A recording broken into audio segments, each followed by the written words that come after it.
Welcome to the Dean Bleckman Show, live from Long Island. Free-flowing talk with a charismatic, down-to-earth host. Join Dean as he interviews and chats freely with his guests, ranging from superstar athletes to politicians, industry titans, and everyday folk with fascinating life stories. Dean educates, entertains, and most of all, touches people's lives. You're listening to the Dean Bleckman Show, live from Long Island. Hello, everyone, and welcome to the Dean Bleckman Show, February 8th, and today is our weekly news roundup show. Here in the studio, senior correspondent Scott Morrell. Good morning, Scott. Good morning, Dean. Going across the globe is senior correspondent Ria Bo. Good afternoon for you, Ria. Hi guys. Hi, lovely listeners. Welcome to the show. This is online news versus mainstream news. The idea being we just pick up on some subjects or headlines that have been going on for the last week. Should you have missed any of them, I'm going to cover the online. Scott's going to cover the mainstream, and Dean will cover the sport towards the end, but that's what the show's about. I'll kick off with the first one and go straight into it because we're on a time balance. I just wanted to bring up some news on Bitcoin. Bitcoin at the moment is in the news everywhere. People are talking about it. It's got to be one of the hottest things on the internet right now. It's the hottest space, with Bitcoin rising 10.2% in 1 week. That was last week. This thing is on a charge. So if you don't know about cryptocurrency and Bitcoin, I'm trying to put a show together for people to understand what it's about and what goes with it, but that'll be coming another day. But you need to start thinking about Bitcoin, pay attention to what's going on. But we have a 10.2% rise in the last week. That's a bit of news. Back to you, Scott. Okay. Some of the interesting mainstream news stories that I was watching for the week, one came from CNN, and I don't know if you're aware of this in the UK, Ria, but it was Groundhog's Day last week, and is Patuxentony Phil, who came out of his winter shelter. He showed his shadow and said there is still 6 more weeks of winter. The supporters say he's accurate 85% of the time. The meteorologist says 50%. Wow. Yeah. Amazing. Yeah. Amazing. It's unbelievable. We're thinking about rodents right now. Wow. Yeah. Something a little more serious. Yesterday, there was the final confirmation of Betsy DeVos. She's the controversial Department of Education secretary, and she was confirmed by the Senate. It was confirmed on party lines, and this was the first time in history that a vice president had to come and cast the tie-breaking vote. There was 48 Democrats or Democrats/independents. 2 broke from the Republicans to the Democrats, causing a 50-50 split. And Vice President Pence had to cast the deciding vote. Back to you, Ria. Okay, I'm going to dive over to the UK. I've got 4 stories here quickly. The biggest one, biggish one first. A campaign to stop UK arms sales to Saudi Arabia moves to the High Court. There's a separate organisation that's anti-arms sales. The UK supplied 3.3 billion of arms to Saudi Arabia in the last 2 years. Well, with the war that's going on in Yemen, it's looking like something unscrupulous is going on, with Saudi Arabia being accused of human rights issues all over the place. And I think it's what's brought it forward. You've got this organisation coming forward to stop the sale of the arms. And we all know there's a cosy relationship between the UK and Saudi and America and Saudi. But what's going on in Yemen is the most unreported war probably in the world. And Médecins Sans Frontières, or you may know them as Doctors Without Borders, released a recent document saying a child is killed every 10 minutes, with 4,000 reported deaths in the last 2 years. Moving on to speeding fines in the UK. Up till April this year, 2017, if you got caught speeding, whether you was doing a 60 or 70 and a 50 or an 80 and a 50, the fine was the same. Unless they charge you with undue care or reckless driving, it was just the same. But as from April, they're going to change that into 3 levels of severity. So if you're in the UK and you're listening and you go bananas, expect a really large fine because they're coming down on it hard. Bit of news on Brexit. There's not much to say. It's a mess. Loads of people are in it. Nobody really knows what's going on. A lot of talk going on in the government as to whether it'll actually happen, because we are now on a roughly 23-day countdown to the end of the month. So we're expecting that to go. Still in the UK, the Mayor of London, Sadiqi Khan, is in hot water. A petition with 50,000 signatures so far are growing and is underway for his resignation. He wants to isolate London from the rest of the country and create a set of rules and regulations just for London when it comes to immigration and things like that. So he's not best liked at the moment. Here's something quite scary from the UK. 3 UK school teachers trial body cameras to deal with unruly pupils and parents. So these teachers have got cameras on and they're videoing their day and what goes on in some kind of protection scheme. If it works out, there could be a rollout. I kind of find that scary. And that's a bit from the UK. Back to you, Scott. Wow, very, very interesting. A few things, one from CNN, and then I'm going to go into some Fox headlines. In a shocking about-face, Uber's CEO Travis Kalanick has dropped out of President Trump's Business Advisory Council. I really think the reason is that he tried to get an Uber on the pull share, and it came 20 minutes late, but that's just my opinion of that. Going into what Fox was reporting, in a freedom of speech issue, UK Berkeley became ground zero this week when Milo Yiannopoulos was invited to speak to a group of faculty and students. Milo, as you might know, is a white nationalist who has become more prominent after Trump has been elected president of the United States. The speech caused a huge protest at Berkeley University, with violence erupting, testing the hypocrisy on the left regarding freedom of speech. Did you know that Berkeley University receives $370 million a year annually? Wow, I didn't know according that. to 2016 Amazing. numbers. Yeah. Another thing from Fox News, Iran continues to conduct more missile tests after the United States imposes new economic sanctions. At least on this issue, there seems to be a little bit of bipartisan support, and which is refreshing. Going to CBS News, and I think people will find this very interesting. I never knew this, and I'm a native New Yorker. The Statue of Liberty was originally intended to be a Muslim woman, specifically an Egyptian peasant, to guard the Suez Canal by the original architect. Is that unbelievable? On business news from CBS, Macy's shares surged as much as 11%. On a report that the department store chain is in talks to be acquired by Hudson's Bay, the Canadian corporate parent of Saks Fifth Avenue and Lord & Taylor. And as we all know, retailers, the big box retailers, are really suffering to compete with the online. That's right. Online stores. Back to you, Ria.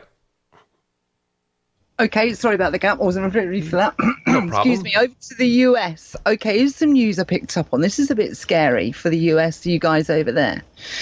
Amazon has a goal to open 2,000 grocery stores in the US ASAP. Wow. And the wording below it is, the worst words the CEO can hear over the past 20 years are, Amazon is entering your business space. That's amazing, Ria. Yep. I haven't heard that. That's unbelievable. Isn't it? It's kind of scary. Here's a bit more to it. Not much more, though. Amazon plans to roll out a 2-story grocery store that can run with as little as 3 employees and an army of robots. The average US grocery store currently has 89 employees, according to the Food and Marketing Institution. The industry employs 3.4 million workers. So we've now got 3.4 million workers at risk from Amazon, guys. Yeah, and you know what, Ria? We all talk about the economy and factories closing up, and how do we get these workers, the coal miners and so forth, or the middle class back to work? And it's not just the Mexicans coming in or immigrants coming in or what have you. It has a lot to do with technology, right? Oh, major. I mean, we could do a program on, is a robot coming for your job? Amazing. Which I'd quite like to do. Yep. Over to you, Scott. Okay, hold on one second. Just amazing. Ria, that's something. I have something breaking right now, actually. Trump slams Nordstrom's for dropping Ivanka's fashion line. How do you like that? Wow. Yeah. Wow. Believe that? He slammed him. Yeah. So that might be sort of what a conflict of interest might be, but that's very interesting that Trump got involved in that this morning. It just broke. Morning. So I wanted to bring that. Just broke. Absolutely. Wow. Trump slams Nordstrom. Yeah. Here's an interesting story from MSNBC. A flight attendant trained to spot sexual human trafficking. Wow. And what happened was there was a flight, and Sheila Frederick is a flight attendant on an airline. She instinctively knew something was wrong the moment she saw this girl with greasy blonde hair sitting in the window seat of aisle 10 on a flight from Seattle to San Francisco. She tried to engage in a conversation, but the man became defensive. Sheila left a note in the bathroom, and the girl exchanged notes. Very good heads up. The stewardess spoke to the pilot. They landed the plane immediately, and the police were there to take him away. Wow. Yeah. That's something. Yep. On another news story from MSNBC, scientists are mad about Trump's policies and are taking action. The Trump administration's effort to limit on immigration, declarations about climate change, reported overtures to an anti-vaccine activist, and a pledge to repeal of the Affordable Care Act have turned some in the medical and science community into militants. They will march in Washington, D.C., April 22nd this year on Earth Day. Back to you, Ria. Okay, guys, quick news on the EU. With pending elections coming up, and nationalism on the grow, well, worldwide, but ultimately this is about the EU. We're starting to see the current administration or politicians that are in power are starting to get worried about their jobs. And is what they're doing, they're starting to swing in their speeches over to sounding more nationalist before the elections and the vote. So I think they're a little bit worried about they're not going to get back in unless they start getting a bit more national about things. And it's now starting to be picked up by other news outlets that, wait a minute, you was only saying this 6 months ago, and now you're saying that. So they're doing that slippery truth politician thing. A quick news on the European bond market has had its worst January in history.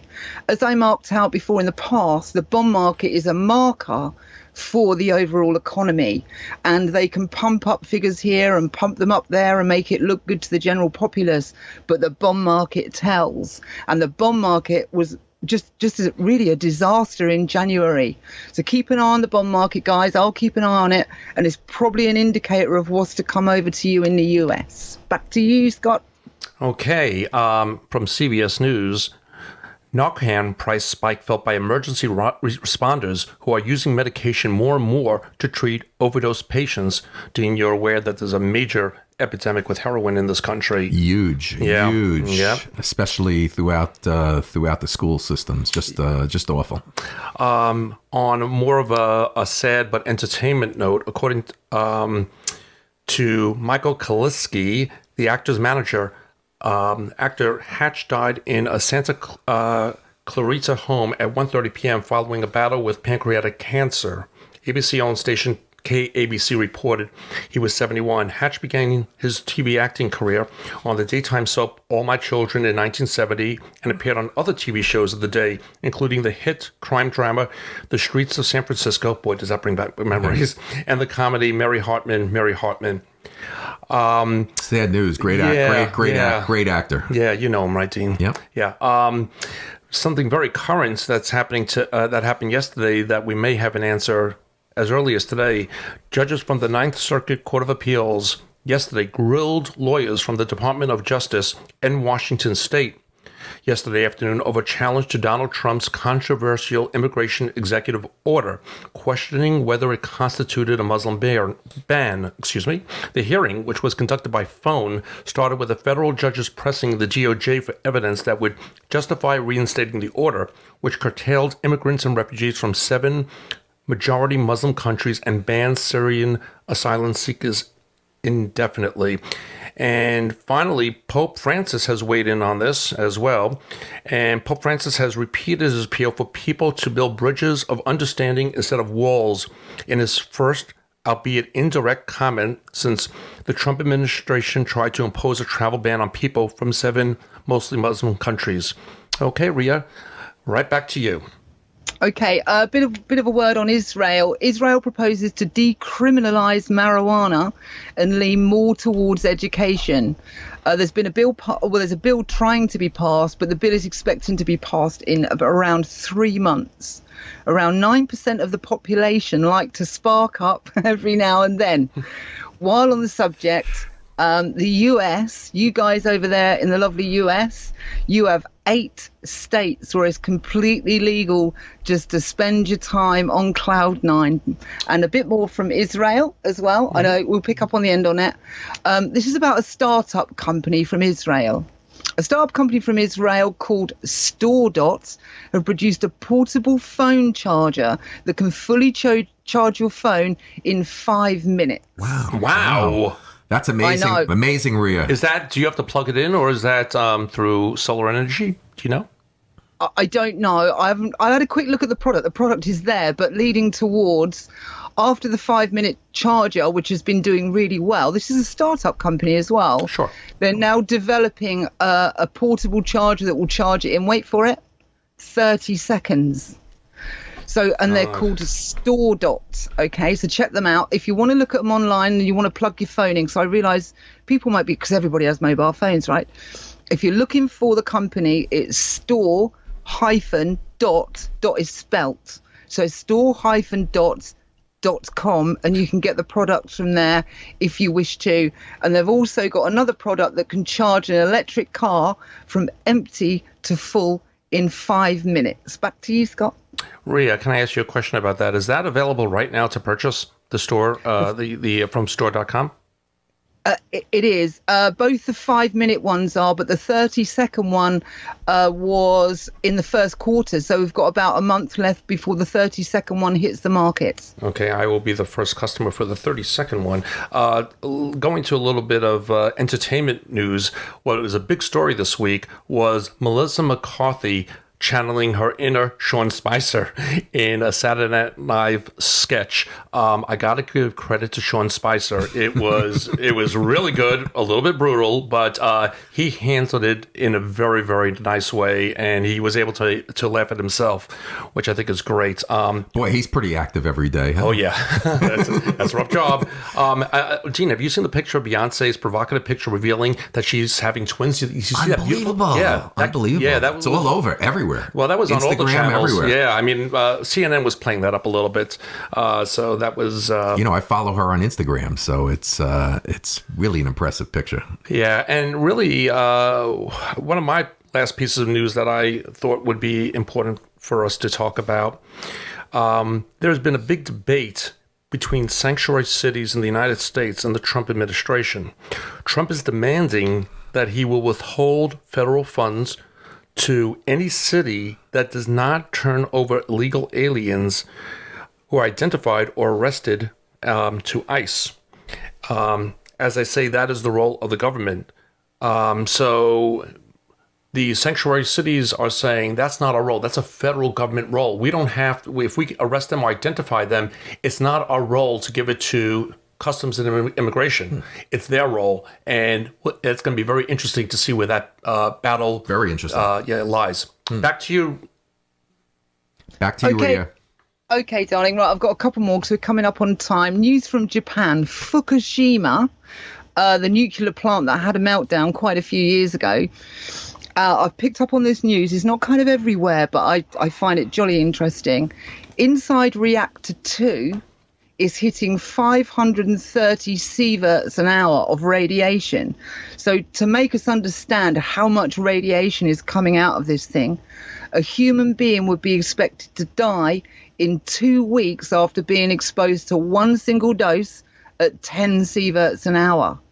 And is what they're doing, they're trying to calm this thing down using seawater, and you've got a load of polluted seawater going into the sea from Fukushima with massive levels of radiation in it. It made me think of the sharks off of Israel. Yeah. When I reported on that last week, I thought, Okay, so when you picture the Med, you think where the Israel coast is as far away from the entrance of the Fed, the Pillars of Hercules at Gibraltar and Ceuta, that you can possibly be. And it made me think, God, are they on the run from something? So kind of I was thinking along those lines, and maybe might be some of the reason. On to a bit more World Bank news. As you know, regular listeners of the show know that I'm trying to learn about the World Bank, what's it about, what's going on. And you'll be familiar with the story from the UK. I found out a bit more about the World Bank. There's 196 countries in the world total, 196. And out of that 196 countries, 161 pay a percentage of their GDP into the World Bank. Who would like that coming in their bank? I would. That would be great. It's kind of like that. Bit of talk below the surface. Is Trump going to be used as a scapegoat? A resounding yes. I've heard talk on the underground, mainly in the markets, really, that the big institutions are going to get together because these are powerful folk, and they're going to start to possibly ditch the economy. This may not just be in the US, it would affect the world, and sort of dump it on Trump, saying, look, you got handed a fantastic economy, which is absolutely not a fantastic economy, and you got it wrong. So there's a load of talk on the markets, and we're starting to see it, as I said, in the European bond market, and also within the currency pairs that I trade in regularly. You can see the whole thing's going haywire. And that's it. It's your turn, Dean. Over to the sports. Thank you very much, Rhea. Talking of sports, and Scott had brought up earlier about Vice President Pence historically being the first to break a 50-50 tie of someone a nomination for a cabinet post. I just want to mention that to all our listeners around the world, and especially you, Rhea, in Europe, and the large audience of listeners that we have in Europe. I don't think a lot of people know really this past Sunday, when it comes to sports, how such a national holiday takes place in America. I mean, everything shuts down for Super Bowl. We had an experience here in America that was just incredible. Super Bowl 51, I came across a great editorial from a Ryan Wilson at CBS Sports. He's a writer there. And just to help our worldly audience, and especially our audience there in Europe, he had a epic title that was for Super Bowl 17, Tom Brady leads an epic comeback. Patriots stun the Falcons in overtime. That the Atlanta Falcons have been in existence for 51 years, and Sunday was just their second Super Bowl appearance in team history. I mean, for 59 minutes, they were leading, and for 45 minutes, they were dominating a New England Patriots team that seemed helpless to do anything about it. But the Patriots overcame a 25-point deficit to take the game to overtime. Then they won it 34-28 on the very first series after James White dived in from 2 yards out. The 31 unanswered points in the thrilling comeback cements the Patriots' greatest legacy in the greatest NFL franchise this century. It was New England's 9th Super Bowl appearance in team history, and the 7th in the Bill Belichick-Tom Brady era. And if not for Eli Manning and the New York Giants, Bill and Tom would be 7-0 in the championship game. We're guessing that Bill and Tom will settle for 5-2, especially given the that did just not happen way they went about winning this one. We won't lie. We were all convinced this game was over at halftime. The Falcons led 21-0 late in the second quarter, 28-9 to start the final quarter, and 28-20 at the 2-minute warning. You might notice with each update, the Patriots kept closer while Falcons went from confident to hopeful to apprehensive to dejected as Brady marched New England down the field again and again and again and again until they had even out the Patriots. Not only did the Pats overcome the largest deficit in Super Bowl history, they played in the first overtime game in Super Bowl history. And oh, by the way, Brady set a Super Bowl record for passing yards. You know, in the world of sports, it's fortunate that someone always has to win. But you know what? It's unfortunate that someone has to lose. I will never forget, once again, there's always a single moment that is in a big sports game, whether it's any of the leagues, Rhea, and everyone across the world. There was a play. Yes. There was a play in the fourth quarter on the leg on the New England Patriots. Their wide receiver, Julian Edelman, Tom Brady throws a pass across the 40-yard line in the fourth quarter.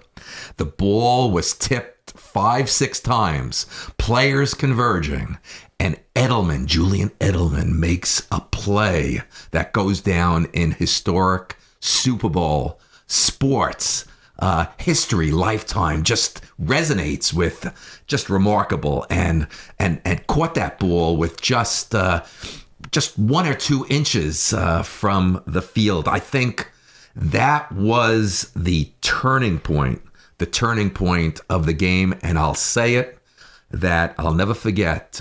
There's that old saying, Rhea and Scott, from the classic quote, as the great Baseball Hall of Famer Yogi Berra said, "It ain't over till it's over." What a game. Epic. Wow. The only play that I think outdid that play that you're talking about, and that was just unbelievable timing, Dean, was the Giants' Tyree, the wide receiver against New England.